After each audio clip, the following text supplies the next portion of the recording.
Hello everyone, this is Aditya and today we're going to study kinematics in a one go. So let's start with the lecture, but before that please do like, share, subscribe my channel and support this video. Now let's start with the lecture.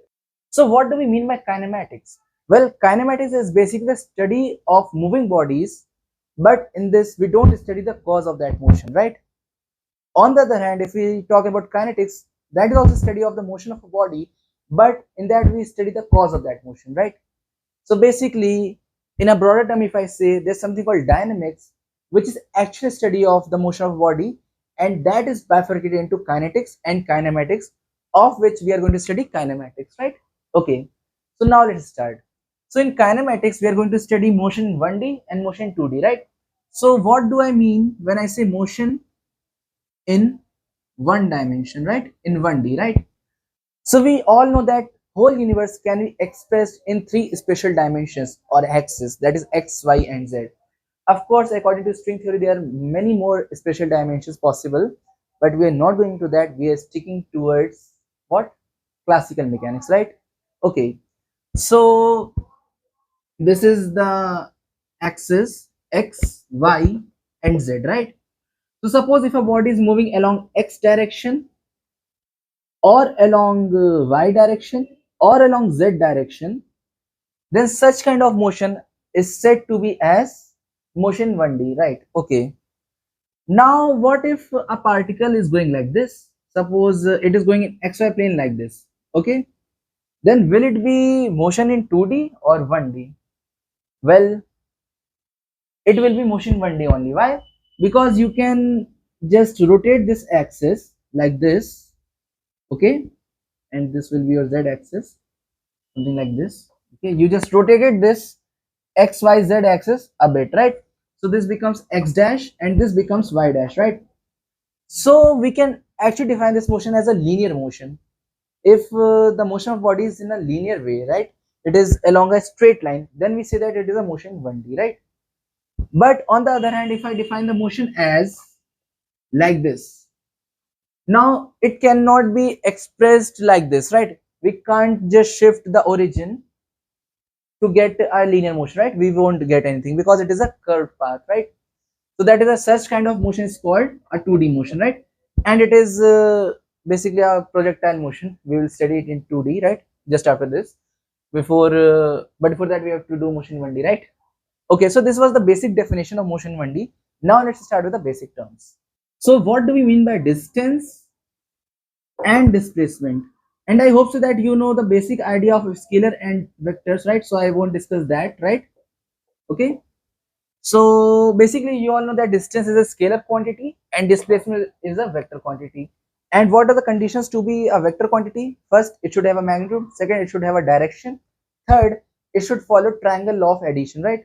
So for current, if I talk about, it does not follow triangle law of addition, but that's a topic for another video. So basically it is referred to as tensor. I won't discuss about its degree. You know one thing that scalar is also tensor quantity, right? It is tensor of degree 0 and vector quantity is a tensor of degree 2, right? And similarly we define like this. Okay, so that is why every quantity can be expressed as a tensor, right, of different degrees, right? Hence scalar quantity is also a tensor quantity and a vector quantity is also a tensor quantity, right? Just they differ by a degree, right? So it is actually wrong to say that current is a tensor quantity because we are not defining degree in that, right? But that is not the topic of 11th or 12th grade. It is of higher level, which you will study later, right? Maybe in second or third year of BTech or in third year of BSc mathematics, right? In physics also, right? You will study. So let's leave it. Now let's understand this. So suppose you are going from point A to B, right? So how many ways are there to go from A to B? There are infinite ways, right? Suppose this is A and B. You can go in a straight line. You can go like this also. You can go like this also. You can go like this also. Whatever path you want to choose, you can do it, right? But let's take example over here. So suppose you went like this, okay? You went like this, okay? Whatever path be it, okay? You just went in this direction, in this trajectory, right? Okay. So the actual length that you traveled in this whole journey is termed as displacement, right? Okay, we can write it as x also.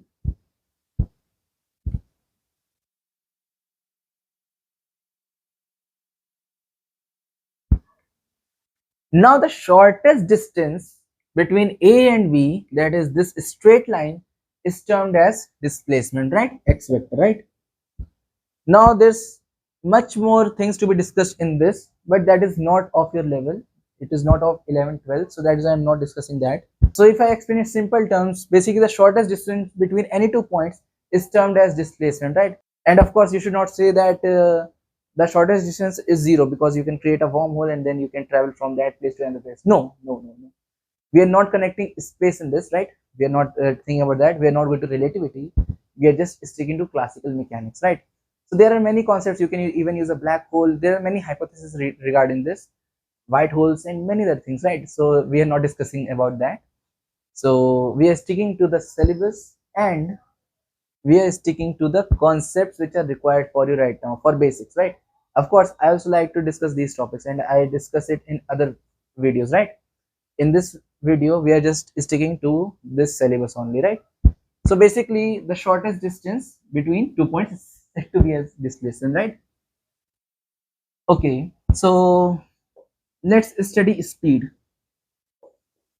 So suppose you went from A to B, you took this path, and in that you took some time t, right? Okay, so what was the distance that you were traveling in per second or per unit time? That is termed as speed. So it is written as x by t. And since distance is a scalar quantity, so speed is also a scalar quantity, right? Now what is velocity in this case? It is equal to x vector divided by t, right? So x vector is displacement, of course. So velocity is also what? It's also a vector quantity, right? Okay. Now let's see what do we mean by average speed. Average speed is basically the total distance traveled divided by total time taken. So total distance divided by total time, right? Okay. Okay, so how do we define total distance and total time? Let's see it. Suppose you went from A to B, then you went from B to C, right? Okay, I have assumed straight or linear paths in this case because it will be easier to calculate, right? Okay, so suppose you traveled 30 meter here in 5 seconds, and suppose you travel 40 meter in 8 seconds, right? Okay, correct.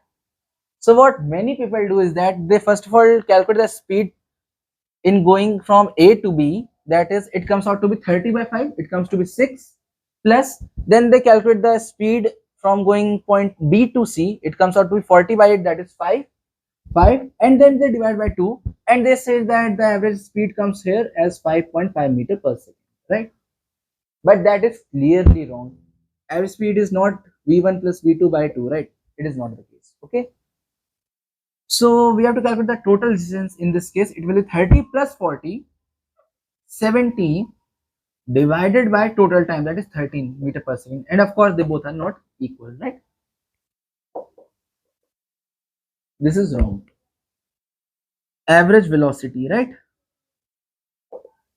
Average velocity is equal to displacement or total displacement by time taken. Total time, right? Total time. So if I ask you that what is displacement in this case, and suppose this is at right angle, right? So you will draw this vector from A to C, right? And this is your displacement vector, correct? So what is the value of x vector in this case? It is equal to 30 square plus 40 square, right? Correct? That is basic of vector, right? You should know it. So it is equal to 50, and of course time taken will be same, right? Of course, divided by 13 meter per second, right? Hence we can say that average speed and average velocity, they can be different also, right? So from this we can say that average speed is always greater than equal to average velocity, the magnitude of average velocity. This is the magnitude, of course, right? So it means that distance is always greater than equal to displacement, right? The magnitude of displacement, of course, that is the case because it is the shortest distance, the displacement, and this is the origin length. So of course origin length is of course greater than what? Displacement, right? The shortest length of course. And of course displacement can be positive, negative or zero also, right? But distance is always positive, right? Okay, so that is the basic case over here, right? Okay, now let's study instantaneous speed, right? It is basically said to be as delta x divided by delta t as limit t tends to 0, which is equal to dx by dt, right? Correct. And similarly instantaneous velocity is given as limit as delta as t tends towards 0 or delta t tends towards 0 of the quantity delta x vector divided by delta t, which is equal to dx vector by dt, right? Okay, correct. So this is how we define instantaneous speed and instantaneous velocity, right? And of course if you want to take the magnitude, you can take magnitude also, right? Okay, fine. So this is the magnitude of instantaneous velocity and this is instantaneous velocity, right? So if I want to write average velocity in terms of vectors, how I will write it? So if we assume that this direction is positive and this direction is negative, then we will get that x vector in this case was equal to 30 I cap minus 40 j cap, correct? So average velocity in this case is equal to what? Is equal to 30 I cap minus 40 j cap divided by the total time. It is equal to 13, right? So that is the case, simple, right? And similar is the case over here also. If you are given in question whatever value you are given, you can just write it in vector terms and then you can easily find the magnitude, right? Okay, fine. Okay, and notice one thing, if the motion is along one direction only, is unidirectional and is along one axis, right, or motion 1D simply, then in that case distance is always equal to displacement. Why? Because suppose you go from A to B in this direction, right, and suppose this direction is positive also, right? So over here the displacement, I mean the distance is equal to the magnitude of displacement, right? Correct. So in this case average speed is also equal to average velocity magnitude, right? And similarly instantaneous speed is also equal to the magnitude of this instantaneous velocity, right? So this is the basic theory of motion 1D, and of course now we are going to study equations of motion, right? Let's study it. Now let's study equation of motion, right? And of course we are studying motion 1D only right now. Okay, so let's study it. But before that you should know something called acceleration. What is meant by acceleration? Well, acceleration is termed as change in velocity per unit time, right? Right? Okay, so how do we define it? Well, suppose here your velocity was initially 0 meter per second, right? And suppose after 1 second your velocity became, suppose v1 as 2 meter per second, right? And suppose after t is equal to 1 second, this is t is equal to 2 second, right? This is t is equal to 1 second and this t is equal to 2 second and this is t is equal to 3 second, correct? Okay, so here your velocity becomes 4 meter per second and here your velocity becomes 6 meter per second, right? Correct. We are just assuming that our velocity is increasing like this, right? After every 1 second your velocity is increasing by 2 meter per second, right? We are assuming this. So this increase in velocity per unit time is defined as acceleration. So if I say acceleration in first second is equal to 2 minus 0 by 1, which is 2 meter per second square, right? Okay, and in the second we can say 4 minus 2 by 1 is equal to 2 meter per second, right? Because this is t is equal to, this is t equal to 1. So what is the time interval in this case? It is 2 minus 1, which is equal to 1 second, correct? Understood? So we can say it as time interval. It will be better to say like this, correct? Now let's assume that here your velocity was 8 meter per second, just for fun. So acceleration in this case will be what? 3 minus 2, it is 1 second. So 1 second in denominator, and in numerator it is 8 minus 4, which is equal to 4 meter per second square, right? You understood that why we got meter per second square, why not meter per second? Because it is velocity. What is the dimension of velocity? It is ml minus 1, sorry, it is lt minus 1, and for time it is t. Hence t, sorry, l t minus 1 divided by t is equal to l t minus 2. So we can write it as meter per second square, right? If we are dealing in units, right? That is the case. Okay, so this is the acceleration, right? Okay, now let's study equation of motion, right? So let's study equation of motion. So let's study the first equation of motion, which is v is equal to u plus at, right? This is in scalar form. If I want to write it in vector form, I can write it like this: v vector is equal to u vector plus a vector into t, right? T is a scalar, of course. Time is a scalar, right? Okay. So how do we derive this expression? Let's see it. And of course, expression is a vector quantity. You should know this. I hope you know it, right? So basically, we know that acceleration is said to be as delta v by delta t, or simply t, you can say, right? That is the time interval, right? And delta v is equal to v minus u divided by t, right? This is the velocity. Suppose you go from here with the initial velocity u, and at this point you are calculating the velocity along this direction, and that the time interval was t, right? So we defined acceleration as v minus u by t, correct? That 8 minus 4 by 1, remember that? That is what we are doing over here also, right? Hence v is equal to u plus at, right? And that's the equation of motion, the first equation of motion. Let's see the second one. X vector is equal to u vector t plus half a vector t square. Of course, x vector is basically the displacement, not distance. Many people get confused. When we write it in scalar form, we write it like this. So we get confused that whether x is a displacement or distance. So many people think that this is distance. No, it's displacement, right? So how do we prove it? Let's see it. Okay. Now we know that v vector is equal to u vector plus a vector t, right? So let's remove vector sign for now because we are assuming that the motion is along one direction only. Hence, v is equal to u plus at. And of course, whatever result we are getting, we can again use the vector. It has no harm, right? But for simple calculations and for less confusion, we prefer it using without vectors, right? If you want, we can do it with vectors also. We know that velocity vector is equal to dx vector by dt, right? Correct? Okay. So dx vector by dt is equal to u vector plus a vector t, right? Hence we get dx vector is equal to u vector dt plus a vector t dt, correct? Now, if we assume that initially the body started at x is equal to 0, means it started from origin, right?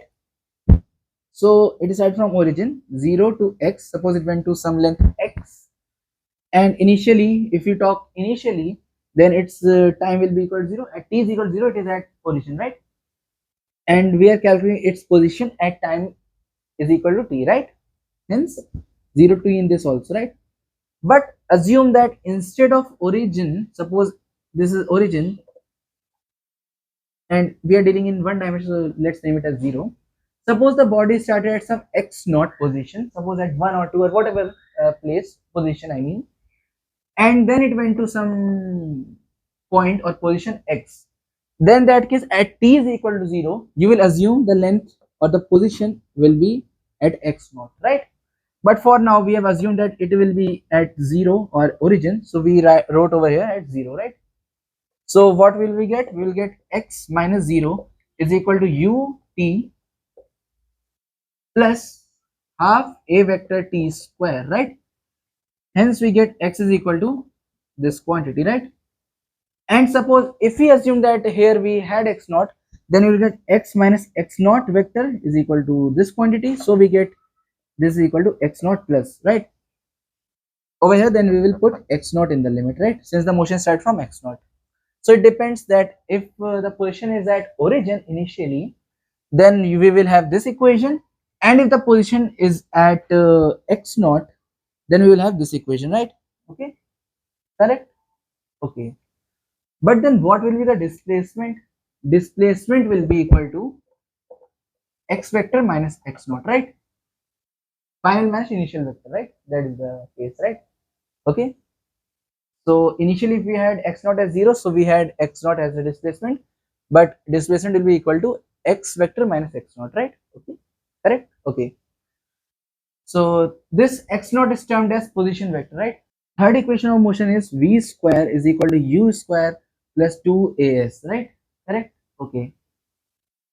Okay, notice one thing, that in this case we are assuming that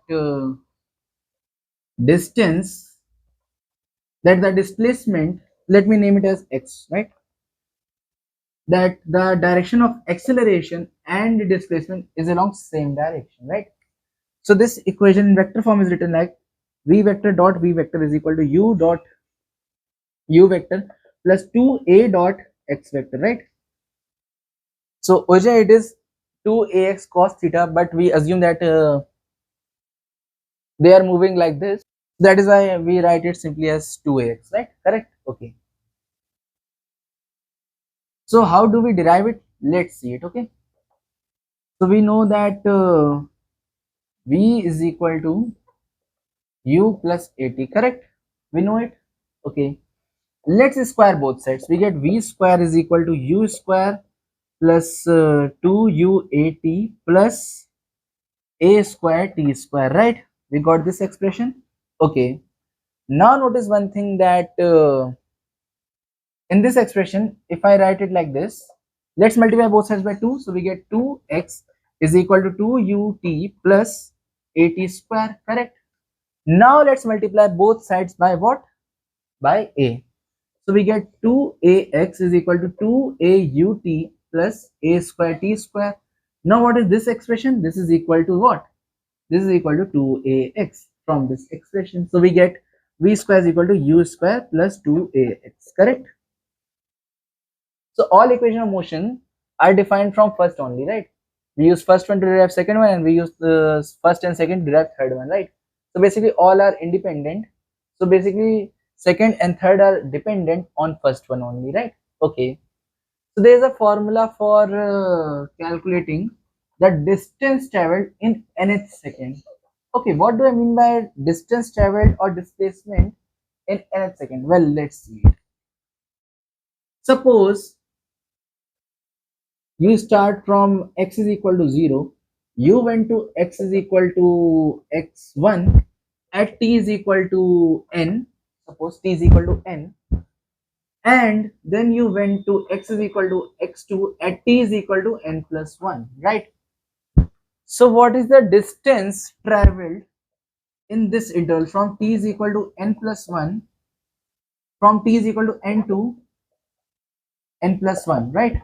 What is the distance traveled in this case? It will be equal to x2 minus x1, correct? Correct or not? From origin, if you move to x2, it took time n plus 1, and if you went from x0, that is 0, x is equal to 0, to x1, it took time t is equal to n. So the distance traveled from n is equal to, from t is equal to n to n plus 1 will be x2 minus x1. Hence x n plus 1 means this. Let me write it over here. X at t is equal to n plus 1 minus x t is equal to n is equal to the distance traveled in nth second, right? Correct? It is correct. Sorry, in n plus 1th second, right? Correct? Fine.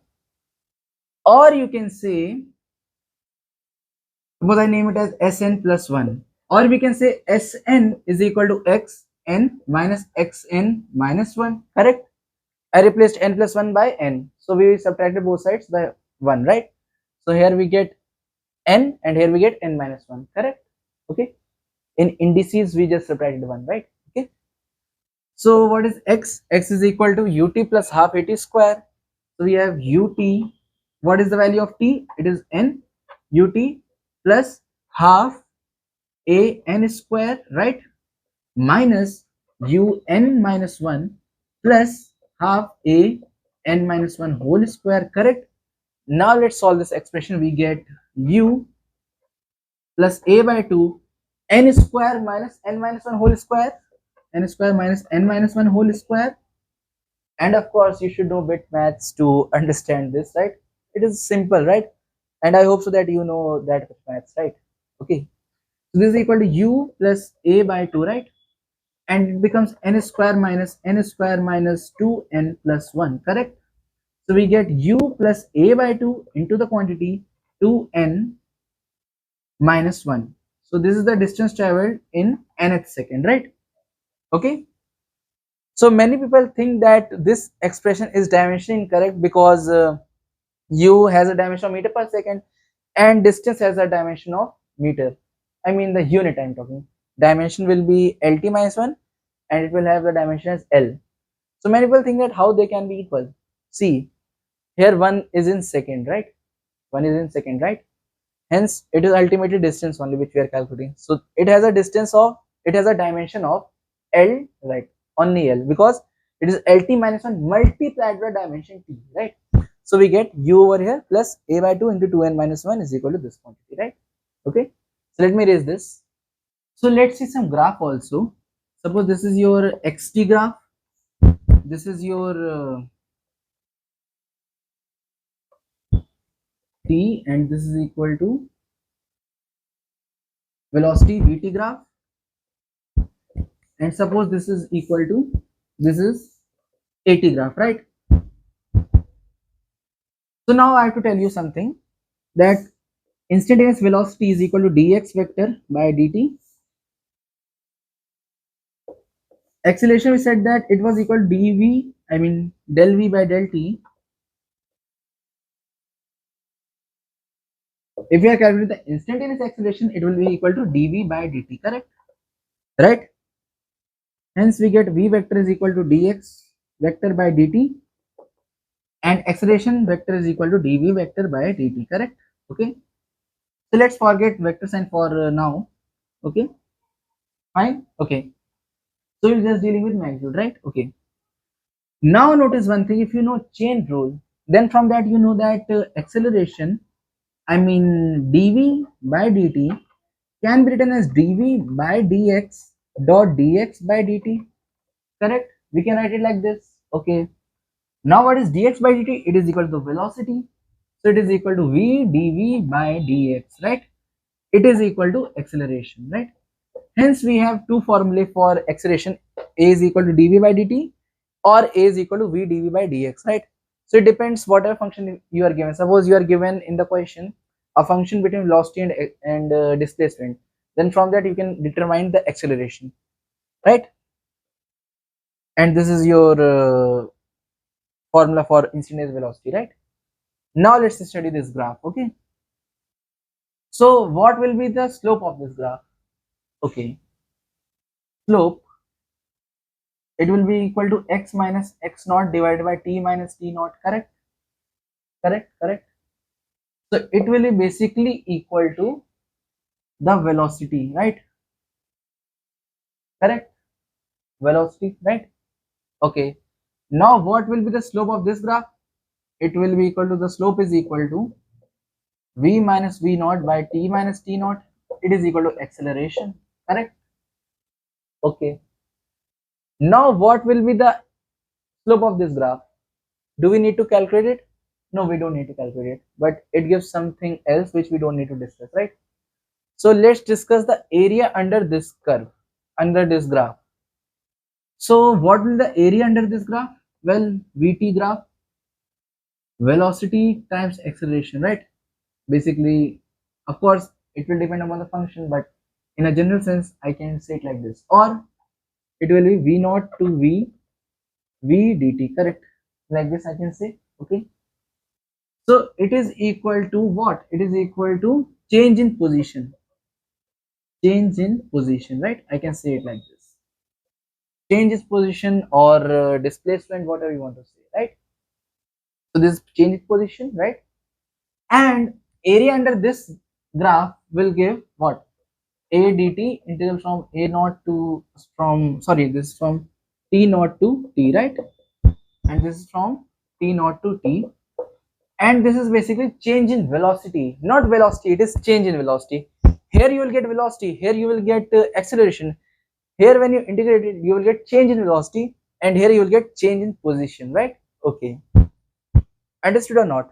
Right. Okay, so that was the basic case regarding the graph, and many times it is helpful while studying that suppose you are studying the motion of a body. So if you have the graph, we can easily predict that at what point it was going in positive direction, in what point it was going in negative direction, in what point it was accelerating, and in what time interval it was retarding. Before starting this topic, I want to ask you that whether retardation can cause increase in velocity of a body or not. Think and comment me in the comment section, right? Okay. Okay, so now let's see motion under gravity or gravitation, right? So we all know that we are on Earth, right? And Earth is continuously at every second of our life is attracting us towards its center, right? So due to which a force is experienced by us, and it is given by mg, right? Correct? F is equal to mg. And of course we have not discussed gravitation, but still if I want to tell, F is equal to g mm by r square, where r is the radius of Earth, m is your mass, and capital M is the mass of Earth. G is the universal gravitation constant. Okay, so this is the formula to calculate the force between any two bodies which are kept at a distance r, and r is the calculation from their center of mass, right?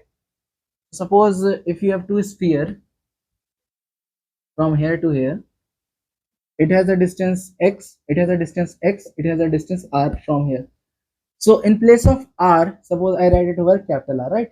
So you will have r is equal to x plus r plus x, which is equal to 2x plus r, right?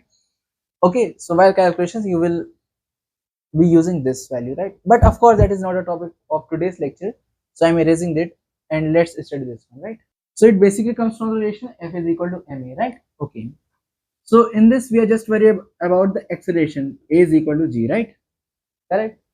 So suppose if this is the surface of Earth, and you drop a ball from some height, suppose h, right? Then in such cases we apply the acceleration as equal to g, right? Why? Because of course there's no other force acting on that body except the gravitational force. So whatever motion is experienced by that body is due to gravitation only, due to gravitational force, right? So that is why. Okay, so suppose let's assume that you have body and you drop it from a height h, right? Okay, so suppose if you are asked that what will be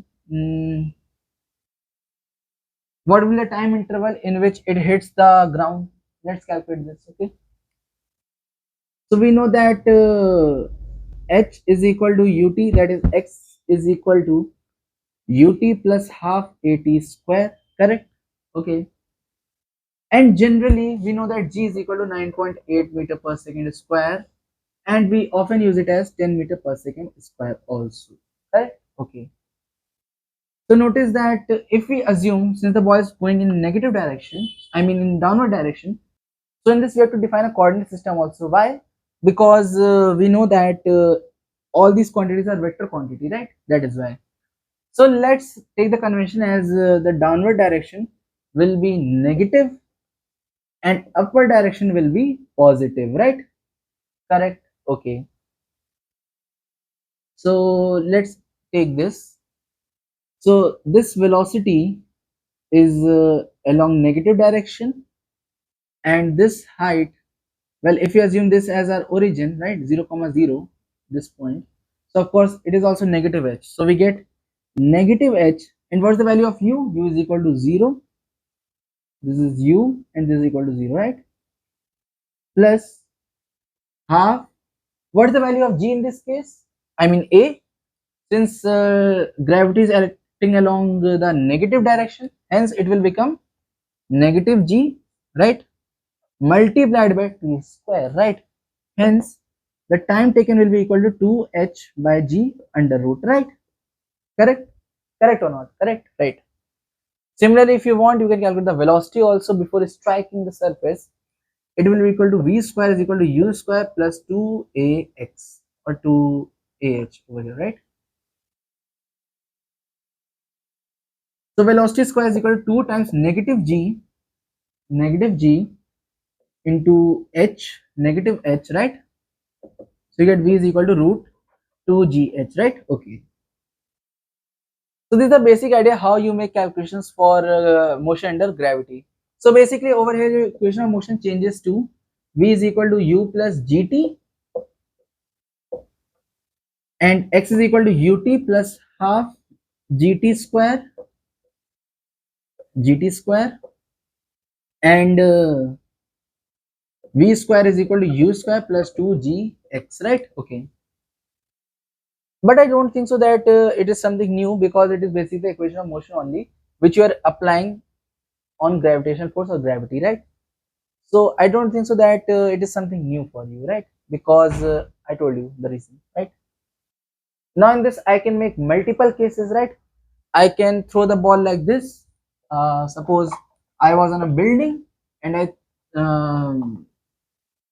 threw the ball upward and it fall down, right, like this. Suppose the height of the building was h and it went to the height h dash. So in this you will be asked that in what time it will fall down, something like this. And in fact you can be asked like you are on the ground and you throw this ball, it goes upward and it comes downward, then in how much time it will come down. It's something like that, right? There are many cases possible. So in that you have to just apply these equations and you will get the answer, right? That's it. Okay, so if you want to solve it, let's solve this one. So suppose you threw this ball with a velocity v or u initially, right? Okay, you threw this ball with a velocity u, so it went upwards, then it came downward, right? So what is the net displacement in this case? If we assume this as our 0, 0 as our origin, so in that case, and of course we will assume the downward side as negative and upward as positive, correct? Okay, so it implies that negative h is equal to what? Is equal to u is in positive direction, so plus ut, and notice that g is in negative direction, so minus half gt square, right? So h is equal to negative ut plus half gt square. So this is a quadratic equation which you can solve, right? It is easy to solve. And this is the same case as, let me tell you. So what I was saying is that suppose there's a helicopter. Okay, my drawing is not good. Suppose this is your helicopter, okay? And suppose it goes up in air, right? With an acceleration a. Let's assume, right? It came over here, helicopter, right? Okay. It was going with acceleration a, okay? So at this point, suppose it is at t is equal to 0 and it is at t is equal to t, right?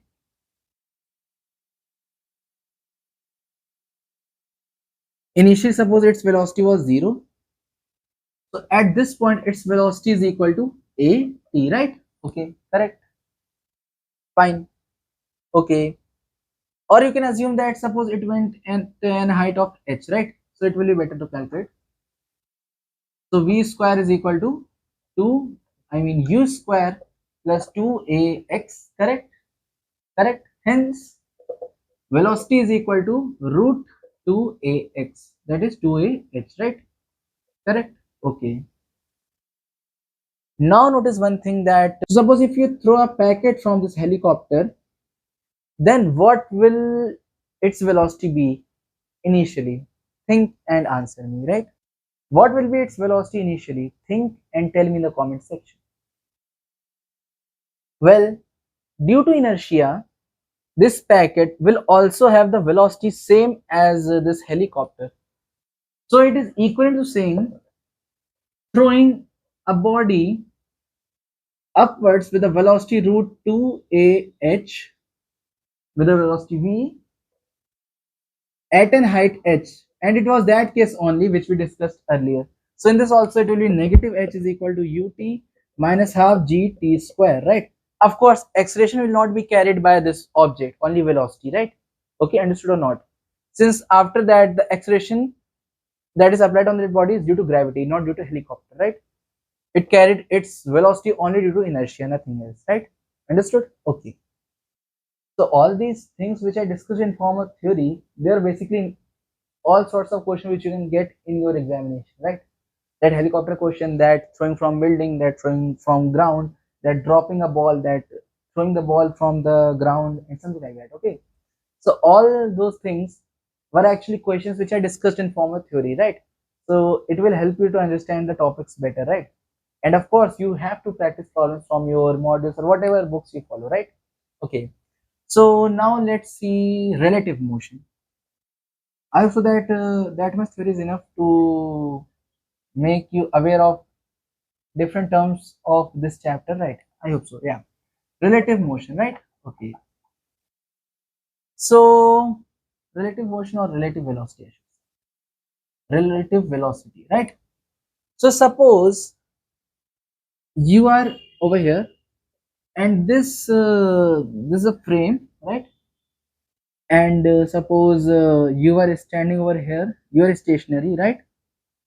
And this frame is moving with the velocity v1, and suppose there is another frame over here, v1 vector, and here is your friend, right, who is moving with a velocity v2 vector. This frame is moving with a velocity v2 vector, right? So what will be the velocity of your friend with respect to you, or the velocity of this frame? Let me name it as frame 1 and this is frame 2, right? So what is the velocity of frame 2 with respect to frame 1?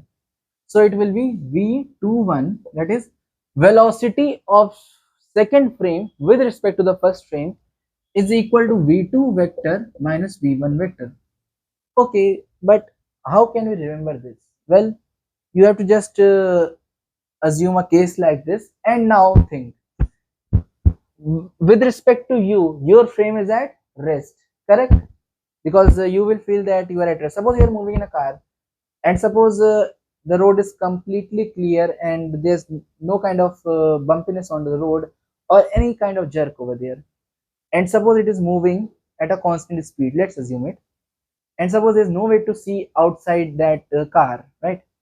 Then of course you feel that car is at rest, right, with respect to you, if there's no external force acting on that car to make you feel that, right? Understood? Okay. So it means that with respect to this person, he is at rest, he or she is at rest, but according to them, this frame is moving.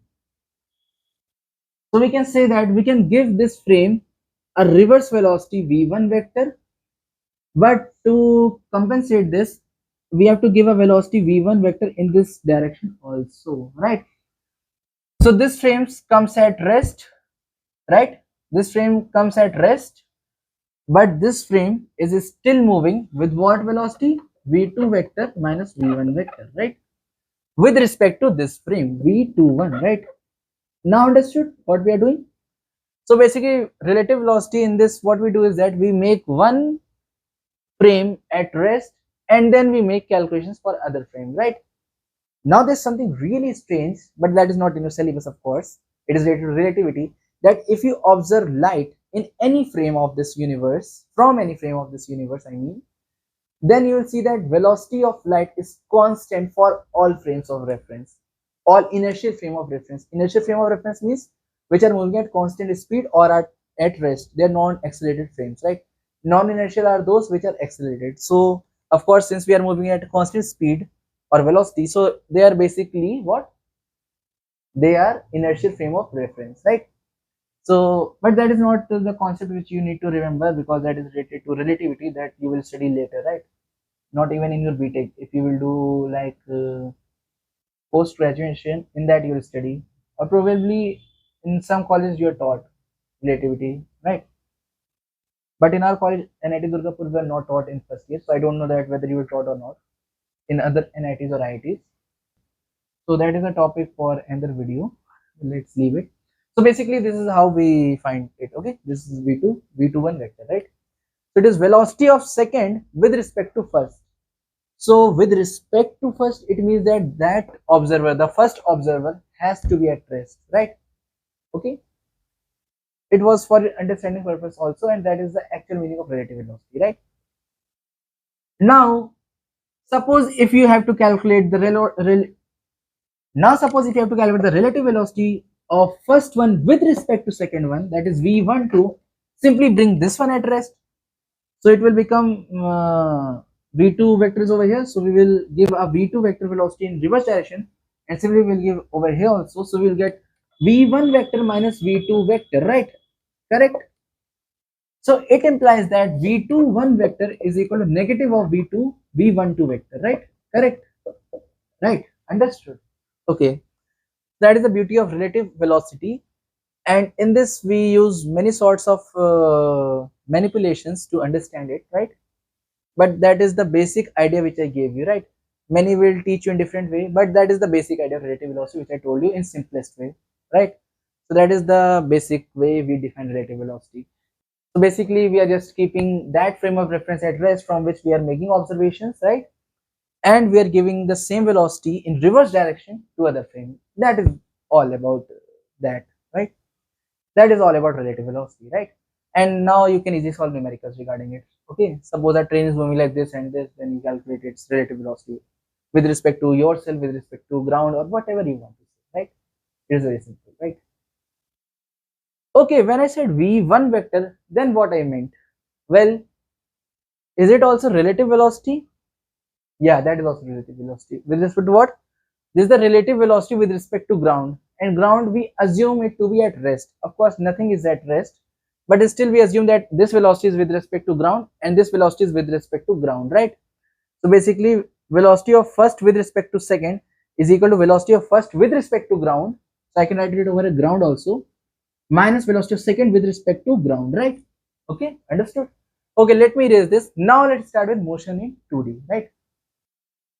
Motion in 2 dimension. As I explained earlier, motion 2D is basically like this. Of course, there can be multiple graph for this.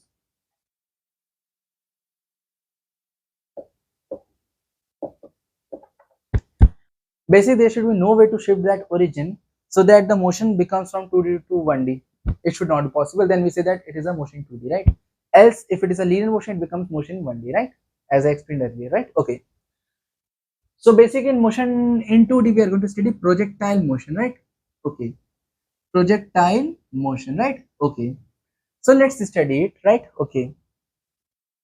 So whenever we are talking about projectile motion, we neglect what? We neglect air friction first, and second we assume that the maximum height attained by that projectile, this one, it should be much less than the radius of earth. Why?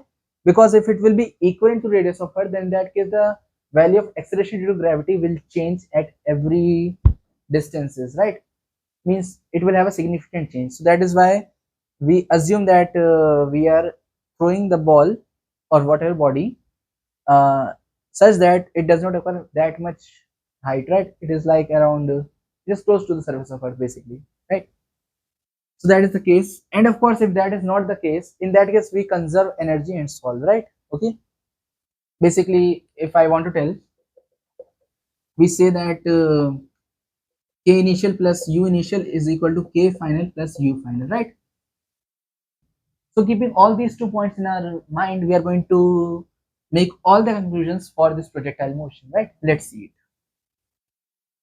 So projectile motion is basically you are throwing this body like this with a velocity vector like this, okay? Basically the velocity should be at an angle with respect to the horizontal axis, right?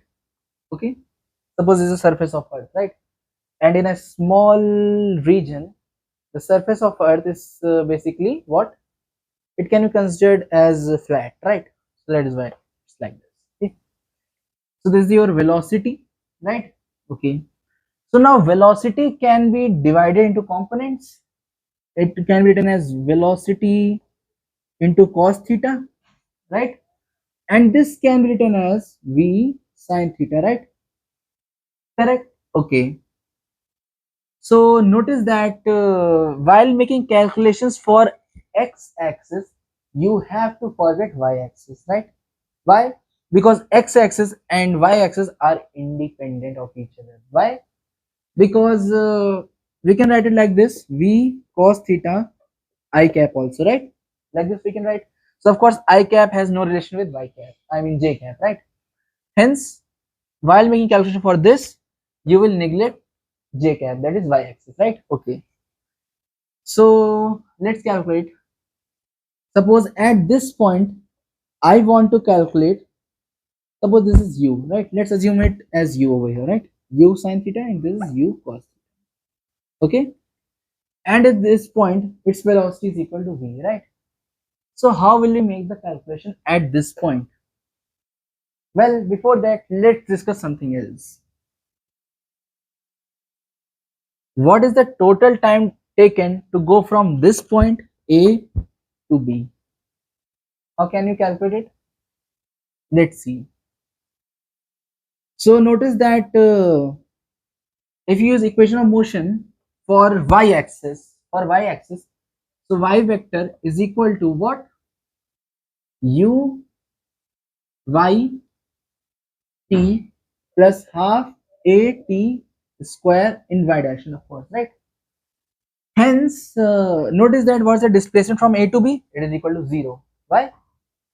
If you talk along y-axis, so over here y was 0 comma 0 and here it will be x comma 0, right? So what is the displacement along y-axis? It is equal to 0, right? Simple. So 0 is equal to, and of course our convention is downward we are assuming as negative and upward as positive, correct? Correct? Okay. So, and of course in this direction also we are assuming positive, right? Okay.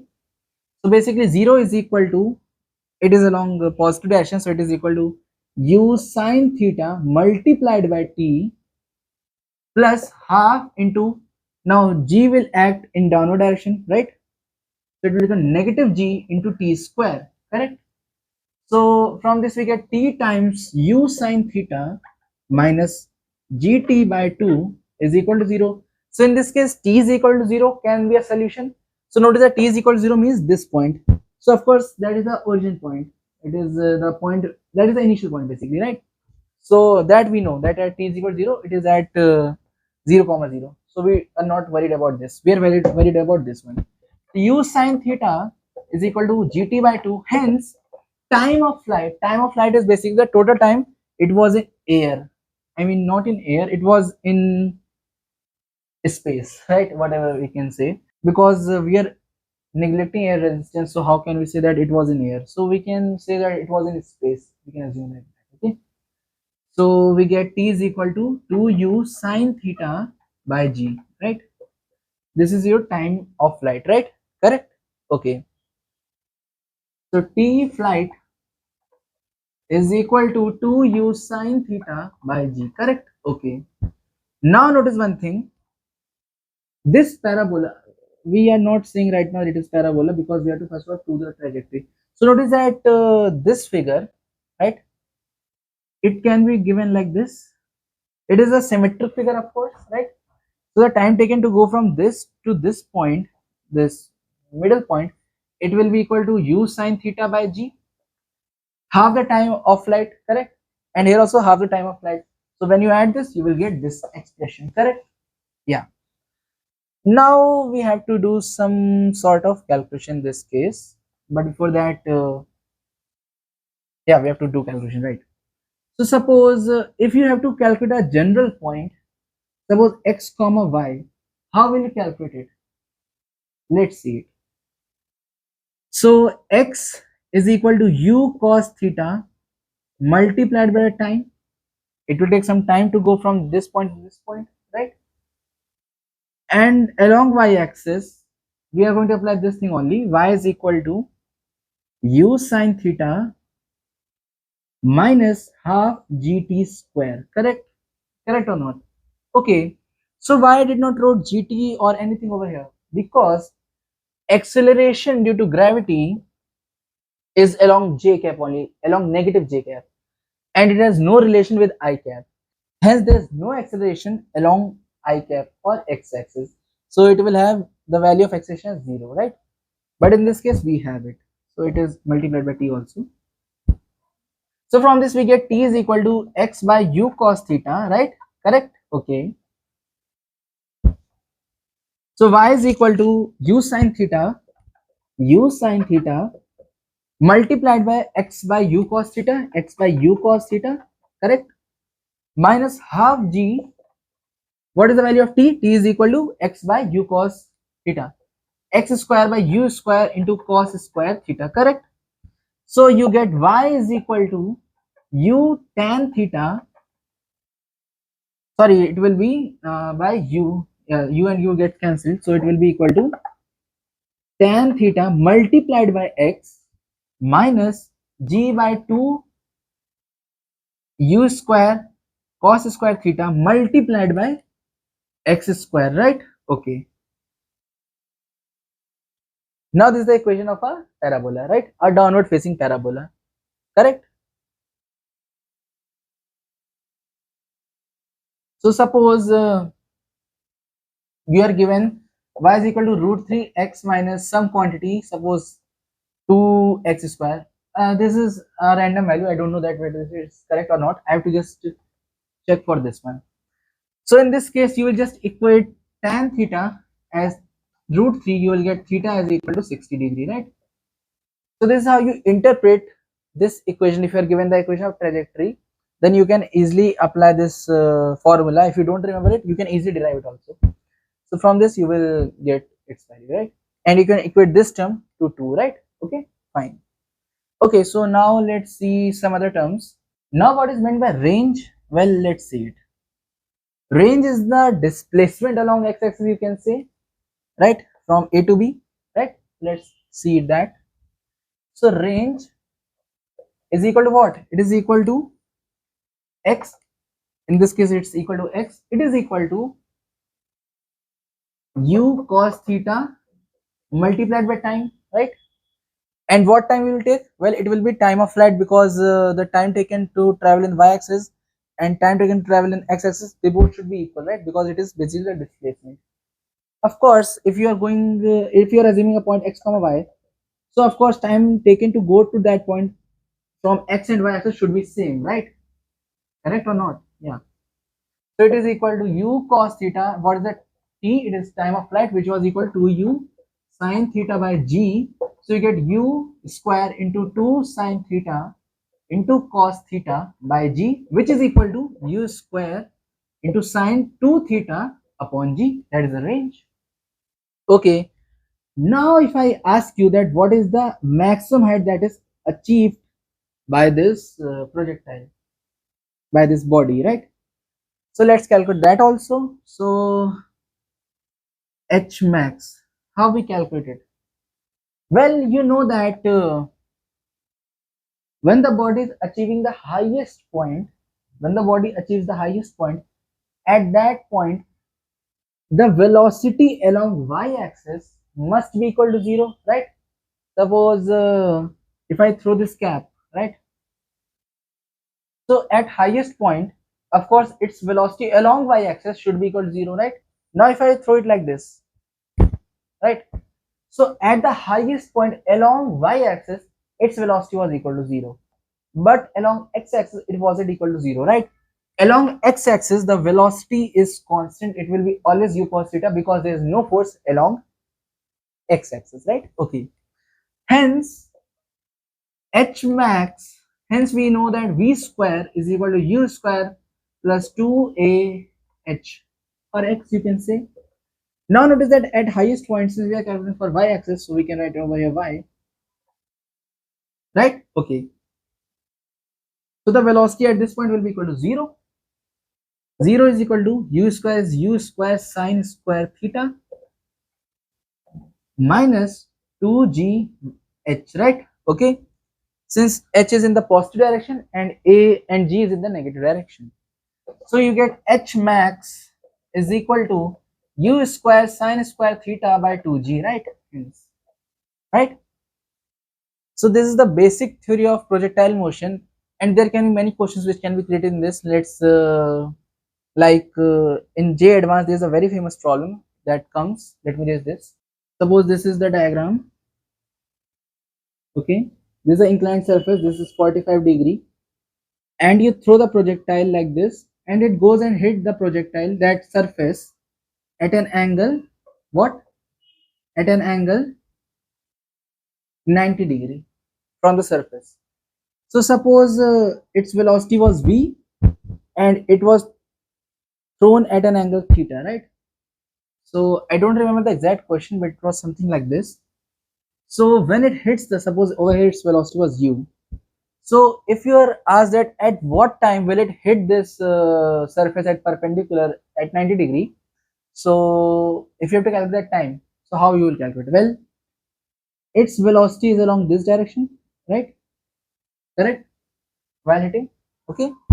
Now notice that this angle is 90, so this angle is also 90, correct? Hence, if you draw its component, this is what? This will be equal to V cos theta, correct? Why? Because we know that in this case only acceleration due to gravity is acting, so the horizontal component of velocity will always remain constant. It will be equal to V cos theta only, correct? Okay. Now notice that this angle and this angle will be equal to each other, correct or not? Correct. And since this angle is 90 degrees, so this will become also 45 degree, correct? Since this is your V, suppose, so this will become V cos theta only, right? Correct? Correct or not? Correct. Okay. So basically V here becomes V cos theta root 2, right? Basically you can write it like this also, V cos theta root 2, right? Like this. Since they both are perpendicular, so the resultant will be V cos theta square plus V cos theta square under root, which is equal to root 2 V cos theta, right? So if you want to calculate time in this case, so you will calculate it with respect to V cos theta in the downward direction, means along the y-axis, right? So you get V, it will be V sin theta in this direction, correct? Okay. So we get V sin theta. So in this, how you will calculate the time? So you have to remember that which equation can help. So of course over here, first equation of motion can help. V sin theta is equal to the final velocity. The final velocity, it is equal to minus V cos theta. The negative direction is along the downward direction, right? Is negative, and this is your positive direction, correct? So the final velocity, it is negative V cos theta, is equal to the initial velocity plus V sin theta, and again negative minus gt, right? Like this. So you get t is equal to V into sin theta plus cos theta divided by 2, right? So this is the time taken to go to that point, right? Now you can take different velocity and angle and you can calculate it. And there are many problems like this, right? Okay. Now there's one more thing, that suppose we prove that y is equal to u sin theta into t minus half gt square, right? Okay. Now let's assume that suppose we are giving acceleration along x-axis also. So in that case, x will be equal to u cos theta into t plus half axt square, right? Acceleration along x, right? Now if it is opposing the motion, then it will become negative and depending on the vectors, right? So this is the case, okay? So this was the basis of kinematics which I discussed, and if you have any doubt, then please let me know in the comment section. And of course there are some more topics which have to be discussed in this, but of course if you have this much idea, then you can solve them also, like inclined projectile, and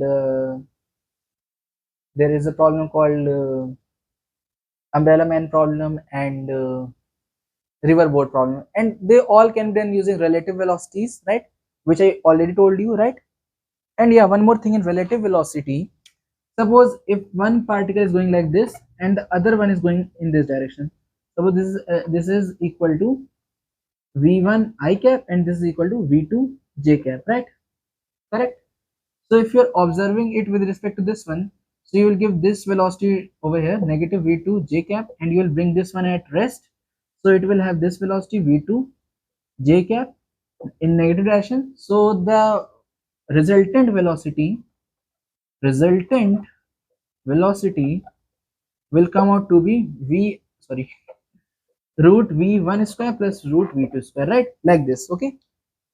So you should remember this one also, right? That suppose if they are in different axes, then how we calculate. So this is all about in this lecture, and of course, you will think that I did not discuss any numericals, but you don't know. I discussed all the numericals of this chapter in form of theory, right? I discussed them in form of theory, like that helicopter problem, like this problem also. And this is a very good problem if you know. If anyone must have solved this problem, then they must be known that it is a really great problem, right? So if you have any doubt, then please let me know in the comment section. Bye bye, take care, and all the best.